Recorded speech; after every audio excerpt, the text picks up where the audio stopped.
as I've been down in our Florida office recently, I have my professional polo on today. So I thought I'd get that out of the way, as normally I'm in a very nice dress shirt. But today's polo day for me at the Richter office. So today's topic is time and money. And these are constants. They're constants in the sales world and in the marketing world. We have to let them know that we're going to save them time and we're going to save them money, and we have to let them know this because everybody wants to know that, because those are the two most important commodities on planet Earth, and they actually equal each other. Time is money and these different things. So, but here's the thing. Maybe don't mention them at all. Maybe don't say those words, time or money, anywhere in your marketing or sales materials.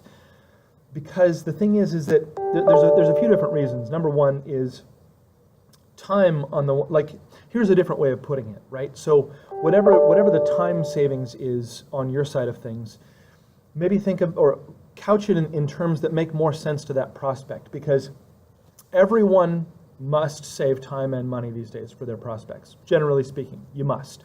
So instead, like with Richter, for example, when I discuss time, the first thing I do, have you, viewer watching this, have you ever been involved in website design? Have you ever been involved in a project involving web design? Many of you have, I know for sure. And you know the agony that's associated with that kind of project. Not that there's anything wrong with that field or that creative endeavor, but there just is this inherent, like, oh my God, the time that goes into it and the amount of demand for attention. And what should we say here, and how should the corner curve there, and what sort of color scheme should we use, and is this one right, is that one right? And then you have to get approvals from, unless you're the owner, you have to get approvals from a dozen other people up this command chain and up and down, and it can go on for months. It can go on for half a year. It can go on for a year. It can go on for longer. It can be really, really agonizing. With Richter and the way we do our creative work, it's very much the opposite. We've done over 5,000 videos to date. Almost all of the production team has been here for an excess of 5 to 7 years, and we know what we're doing. So when you sign on with us, we're going to take that baton, and we're going to need a little bit of your time. We're going to need about a half hour at most, approximately a week, for about 4 to 6 weeks to the completion of a video, and then that'll be that. We're going to do a lot of work in copywriting, and we're going to turn it to you and go, what do you think of this? Right, little draft. Give feedback, another draft, your approval. We move to animation, same thing. We're going to go to work.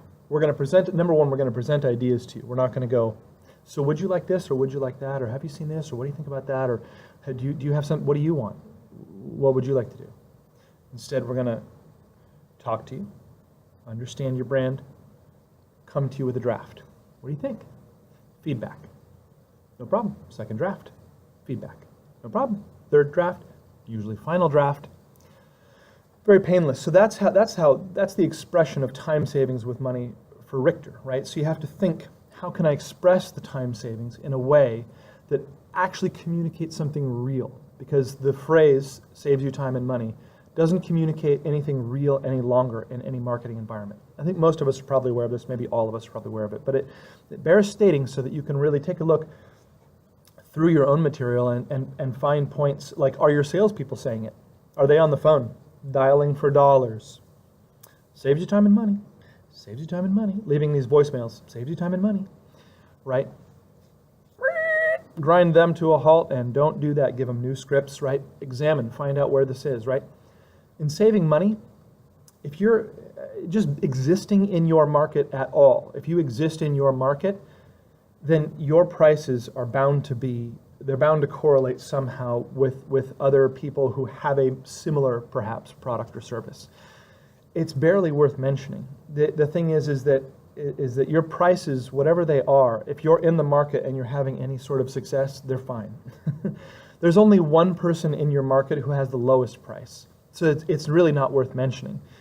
In terms of something like that, you would instead, for Richter anyway, you instead push the differentiator. The differentiator for Richter is specifically, we're not really a video agency. We're very well known for our videos, but what we really are is a communications agency. and we have strategy to our communications, and that strategy is created by our understanding of sales, the sales process, the buyer's journey, and the sequence that a prospect goes through as they move through from your marketing section all the way through becoming a lead and all the way through the sales process. We know what's on their minds, and we know what to say to them to help them make that next decision in a sequenced approach that's just going to guide them through. So it's the value proposition that sets the pace and sets the tone for saves you money. We're not interested, like, yeah, I want to save my clients money. I want to stretch their budget. I want to make it go as far as it can, because I know that the more work that I'm able to do with them, the more work they're going to want to do with me, so long as that work is successful. So, and then, because then on the other, on the flip side of that coin, it becomes, yeah, Richter, for example. We're not the cheapest. We're not the most expensive. We've set ourselves up so that we don't have to charge huge fees, but we're definitely not the cheapest. And the reason you'd want to go with us is, and I actually had a voicemail. I'll put another link in this video, in this email, by the way. I had a voicemail just a couple months ago from a fellow who came back with that exact thing. Hey, Ben, we did a video with you a while back. We ended up going a cheaper route later. We basically, like, we shouldn't have done that. You pay for what you get. So he came back to Richter and did more work. Anyway, take a listen to that voicemail. It's a good one. So I would really, the point of this video is just recommending weeding out discussion of time and money. It's really not, both of those things are smoke screens. They're not the true reality, because really obvious, we kind of already know. Value is what sets how much time or resources a prospect or client wants to invest into something, right? And we can look at it and measure it in our own lives as far as where we spend money and where we spend time and why and what the exchange value is. So it's really about exchange value. So anyway, avoid those two, time and money, discussions of time and money, and let's gear our marketing and sales materials more towards the reasons why, like why we handle the aspects of time and money better than other people in our field, or even not even comparing to them, why they work well here with your company, why the time and the money are valuable here with your company. So anyway, that's it. I hope that helps, and talk later.